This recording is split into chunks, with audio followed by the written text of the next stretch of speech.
बेटा, तुम कहाँ से आए हो? काफ़ी दिन हो गए मैं तुम्हें जंगल में देख रहा हूँ। इधर उधर भटकते फिरते हो। क्या कोई तुम्हारा घर नहीं है? क्या बात है, किसके बेटे हो? नाम बताओ। और बहुत ज़्यादा परेशान लग रहे हो। लगता है तुमने कुछ खाया पिया नहीं है। अगर कोई भी बात है मुझे बताओ। जी अंकल जी। आँख खोली तो देखा घर पर कोई भी नहीं था। मेरे अम्मी अब्बू पता नहीं कहाँ चले गए मुझे छोड़कर।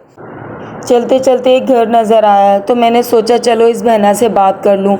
आप मुझे रख लो और मुझे कुछ खिला दो। मैंने कुछ भी नहीं खाया 2-3 दिन से, पर उन्होंने मेरी एक ना सुनी और मुझे फ़ौरन से डांट दिया और ये कहा कि चले जाओ।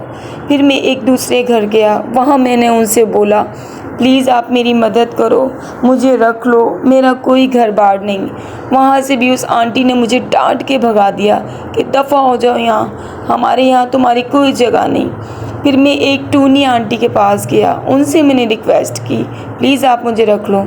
उन्होंने भी यही जवाब दिया हम हर एरे गैरे को अपने घर नहीं रखते, तुम्हें जहाँ जाना है जाओ, हमारा पीछा छोड़ो। बैठा था और सबसे दरख्वास्त कर रहा था कि कोई तो मेरी बात सुने। किसी ने मेरी बात नहीं सुनी। तुम फिक्र मत करो, तुम मेरे साथ मेरे घर चलो। यहाँ पे कोई किसी को नहीं रख सकता क्योंकि सबके घरों में भूख हड़ताल है। वो तुम्हें रख के भी क्या करेंगे बेटा। चलो मैं तुम्हें आज से अपना बेटा बना लेता हूँ।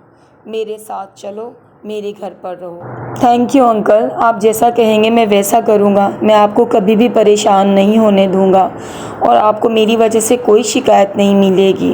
अगर आप ना होते तो मेरा क्या होता। आप बहुत अच्छे इंसान हैं। Thank you uncle.